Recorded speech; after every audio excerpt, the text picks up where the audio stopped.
Hello दोस्तों, आप सभी का स्वागत है एक और नए एक्सप्लेनेशन में। हमारा एपिसोड वहीं से शुरू होता है जहां से पिछले एपिसोड ख़त्म हुआ था। हमें सिस्टम विंडो दिखाई जाती है जिस पे लिखा होता है सेरेमनी के लिए आधी रात सही समय है।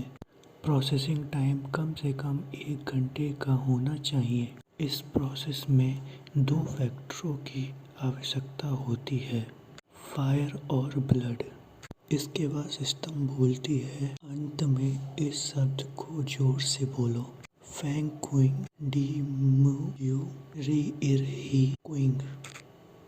पता नहीं ये कैसा सेंटेंस है, समझ में आया तो समझ लेना, वरना तो फालतू है। फिर हमें आसमान में बिजली कड़कती हुई दिखाई जाती है और वहाँ बारिश होना शुरू हो जाती है। वहाँ पे लोग इधर उधर भागने लगते हैं और कहते हैं, चलो जल्दी चलो, हमें यहाँ से चलना होगा कपड़े गीले होने से पहले। फिर हमारे गोंग को कोई आवाज़ देता है, गोंग इधर आओ। फिर गोंग पीछे मुड़ता है और कहता है, जैंग टीचर। फिर जो जैंग टीचर होते हैं वो गोंग से कहते हैं, मैं चाहता हूँ कि आप मेरी एक मदद करें। मैं थोड़ी देर में सब ल्यूटेंट के साथ और अन्य लोगों के साथ बियर पीने बाहर जा रहा हूँ। क्या तुम MYCS इवनिंग क्लास में जाकर पढ़ा सकते हैं? गोंग बोलता है, नो प्रॉब्लम जैंग टीचर, और वहाँ से जाते हुए कहता है, ये सब मुझ पर छोड़ दो। फिर जैंग टीचर जाते हुए मन में सोचते हैं, गोंग एक बहुत अच्छा लड़का है, उसके स्टडी में अचीवमेंट एक्सीलेंट हैं, लेकिन अफसोस की बात है इसके परिवार की स्थिति अच्छी नहीं है। मैं इसकी मदद करूँगा। फिर गोंग क्लास में पहुँच जाता है और वहाँ पे बच्चे कहते हैं, गोंग तुम फिर से जैंग टीचर की जगह पढ़ाने आए हो। गोंग न केवल अच्छा लड़का है बल्कि एक अच्छा छात्र भी है, मतलब स्टूडेंट भी है। वहाँ पे लोग बातें करते हैं जो। गोंग अपनी तारीफ सुन के उन सबसे थैंक यू कहता है। फिर गोंग की डिटेल दिखाई जाती है स्कूल की। गोंग इस स्कूल का टॉप 5 में आने वाला स्टूडेंट और टैलेंटेड स्टूडेंट और हमेशा लोगों की मदद करने के लिए हमेशा तैयार रहने वाला स्टूडेंट है। सॉरी, वो अभी तक क्लास में नहीं है, वहाँ पे टीचर बात कर रहे थे इसके बारे में। वहाँ से ये पेपर लेने गया था सारे। फिर हमें फर्स्ट ग्रेड 3rd क्लास का सीन दिखाया जाता है। जैसे ही गोंग क्लास में घुसता है, वहाँ के स्टूडेंट कहते हैं, ओह गोंग सीनियर तो बहुत हैंडसम है। आज मैं गोंग सीनियर से पढ़ के देखूँगा। वहाँ पे लड़कियाँ होती हैं, वो कहती हैं, लकीली आज मैंने मेकअप करके आई हूँ। फिर गोंग उस क्लास के मॉनिटर को बुलाता है और कहता है, ये पेपर लो और सब स्टूडेंट को बांट दो। फिर वहाँ पे एक छोटी सी लड़की उठती है और कहती है, गोंग सीनियर, जो आखिरी लेसन है वो मैं अभी भी नहीं समझ पाई हूँ, क्या आप मुझे दोबारा से समझा सकते हैं? गोंग बोलता है, मुझे माफ़ करना, आज तुम्हें एक परीक्षा देनी है। मेरे पास आप लोगों को फिर से पढ़ाने का समय नहीं है। फिर एक और लड़की खड़ी होती है और कहती है, गोंग सीनियर, टेस्ट के बाद आप एक और स्टोरी सुनाओगे? फिर गोंग बोलता है, तुम लोग दूसरी क्लास में पढ़ने जा रहे हो। आज तुम लोगों को हार्ड स्टडी करने की ज़रूरत है ताकि तुम लोग फ्यूचर में अच्छे कॉलेज में जा सको। चलो तुम्हारा टेस्ट शुरू करते हैं। वहाँ पे एक लड़का होता है, वो कहता है, नहीं गोंग सीनियर, तुम तो डेविल हो। और वहीं उसके बगल में एक लड़की होती है, वो कहती है, गोंग सीनियर तो बहुत हैंडसम है और अट्रैक्टिव है। फिर गोंग क्लास से जाता है तो स्टूडेंट पूछते हैं, गोंग सीनियर आप कहाँ जा रहे हैं? फिर गोंग पीछे मुड़ के बोलता है, मेरे फ़ोन की बैटरी डाउन हो गई है, इसे मैं चार्जिंग पे लगाने जा रहा हूँ। मॉनिटर, मेरी जगह तुम खड़े होके इस क्लास को देखो।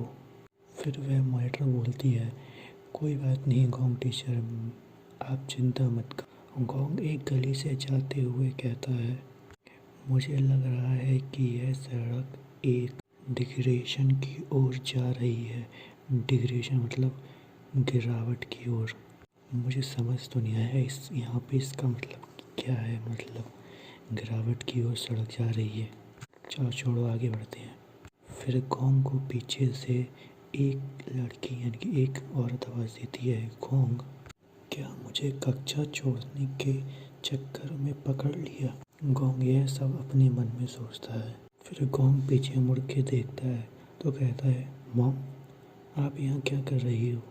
फिर हमें गोंग की मॉम को दिखाया जाता है जिनका नाम शियू जिलिन होता है। हम इन्हें शियू बुलाएंगे या फिर गोंग की मॉम। फिर गोंग की मॉम बोलती हैं, जो लियू आंटी हैं वो अपने हाउस को शिफ्ट कर रही हैं, मैं उनकी मदद करने आई हूँ। फिर गोंग की मॉम कहती हैं, अभी तो क्लास का टाइम है, तुम यहाँ क्यों आए हो? फिर गोंग की मॉम आगे बोलते हुए कहती हैं, चलो भूल जाओ इन्हें, तुम अब बड़े हो चुके हो, तुम्हारे पास तो अपने खुद के प्लान होने चाहिए। कोई फ़र्क नहीं पड़ता, मैं तुम्हारा हमेशा ही सपोर्ट करूँगी। अपना काम ख़त्म करके हमें जल्दी घर जाना चाहिए। आंटी गोंग आज हमें बीफ और अंडे देंगी आज रात को खाने के लिए। आज कुछ डिलीशियस डिश बनाऊंगी मैं। गोंग कहता है, ये तो अच्छी बात है। फिर हमें आवाज़ आती है एक औरत की, वो कहती है, गोंग की मॉम क्या तुम्हारा काम हो गया? फिर गोंग की मॉम बोलती हैं, हाँ मैं आ रही हूँ। गोंग की मॉम गोंग से बोलती हैं, तुम जाओ अपना ख्याल रखना। फिर गोंग बोलता है, मैं जानता हूँ मॉम, आप मेरी चिंता मत करो। फिर लियू आंटी आती हैं और कहती हैं, गोंग क्या थोड़ी देर बैठना चाहते हो? अभी बस तुम्हारी मॉम ख़त्म करने वाली है काम को। कोई बात नहीं, थोड़ी देर बैठ जाओ। फिर गोंग बोलता है, थैंक यू आंटी, लेकिन मुझे अभी कुछ काम है, अभी मुझे जाना होगा।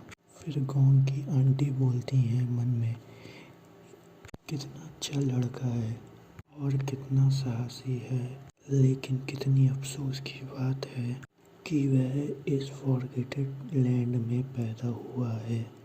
इस प्लेस ने कितने टैलेंटेड को दफनाया है अपने अंदर। गोंग वहाँ से जाते हुए सुनते हुए आंटी की बात सुनते हुए कहता है, आंटी जो कह रही है वह अच्छा तो नहीं है, लेकिन वह सब सच है। फिर बारिश रुक जाती है और गोंग मन में सोचते हुए कहता है, फॉरगेटन लैंड के लोगों का भाग्य वो होप सिटी के लोगों की तरह नहीं है। वहाँ के लोग अच्छी तरह रहते हैं।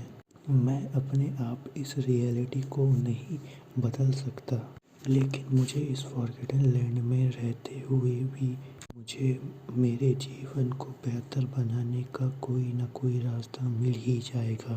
तभी मेरी माँ का जीवन आरामदायक हो पाएगा। फिर एकदम सिस्टम अपीयर होता है जिसे देख के गोंग घबरा जाता है।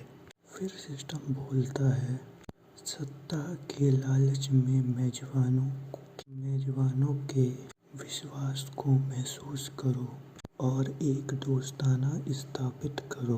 फिर हमें सिस्टम कहता है मिशन के बारे में जिसका नाम बलिदान होता है, यानी कि सेक्रीफाइस। सिस्टम कहता है उस मिशन के लिए केवल 9 घंटे और 27 मिनट ही रह गए हैं। फिर गोंग बोलता है, अगर क्या होगा मैं इस मिशन को कंप्लीट ना करूं तो? फिर हमें गोंग की मन की आवाज़ सुनाई देती है, वो कहता है, मुझे संदेह है कि यह बात एग्जैगरेटेड है, लेकिन मेरे पास कोई सबूत ही नहीं है। फिर गोंग कहता है, मुझे अपना आखिरी डिसीजन लेना होगा और स्क्रीन पर टच करते हुए कहता है, मुझे बाकी जीवन अपना इस फॉरगेटन लैंड में नहीं बिताना है, और कहता है मैं खुद को बदल लूँगा। फिर सिस्टम बोलता है, होस्ट तैयार हो गया है इस काम के लिए और वह चैलेंजेस फेस करने को तैयार है। और फिर कहता है मुझे लेवल को चूज़ करना है। फिर उसके सामने बहुत बड़ी विंडो शो होती है और उस पे लिख के आता है कार्य को यानी काम को पूरा करने के बाद होस्ट को सबसे स्ट्रॉन्ग धोने की स्किल मिलेगी और कठिनाई होने पर उसके अनुसार एक्स्ट्रा रिवॉर्ड भी मिलेगा। फिर गोंग कहता है मुझे देखने दो इसमें कितना रियल है। फिर सिस्टम बोलता है। फिर हमें कुछ लेवल दिखाए जाते हैं जिनमें से एक लेवल नॉर्मल होता है, दूसरा लेवल एक्सीलेंट लेवल और तीसरा लेवल नाइटमेयर लेवल होता है। फिर गोंग बोलता है कि मुझे कौन सा रास्ता चुनना चाहिए, मुझे देखने दो। मुझे नॉर्मल लेवल चुनना चाहिए या फिर गोंग कहता है मैं पहले से ही एक नॉर्मल व्यक्ति हूँ, मैं इसे नहीं चुनूँगा। दूसरे स्क्रीन पर दिखाया जाता है कि नाइटमेयर डिफ़िकल्टी लेवल जिसका 100% चांस होता है ट्रेजर पाने का और 100% चांस है स्किल पाने का। फिर गोंग यह देखकर इसी को चूज़ करता है। गोंग कहता है यह लेवल तो बहुत अट्रैक्टिव है, लेकिन गोंग इसे छोड़कर एक्सीलेंट लेवल को चूज़ करता है। फिर हमें पता चलता है एक्सीलेंट लेवल का मतलब है होस्ट को जो रिवॉर्ड मिलेगा वो 100% ट्रेजर होगा और 50% स्पेशल स्किल मिल सकती है। फिर सिस्टम बोलता है कि होस्ट ने एक्सीलेंट लेवल को चूज़ करा है। गोंग मन में कहता है बाकी सब छोड़ो, मिशन सबसे इम्पोर्टेंट है पहले। इसी के साथ ही एपिसोड यहीं समाप्त होता है। इस चैनल को आप लाइक करें, शेयर करें, सब्सक्राइब करें और आपको ये एपिसोड कैसा लगा कमेंट में बताएं। और इसी के साथ इस एपिसोड को यहीं रैप अप करते हैं और बाय बाय।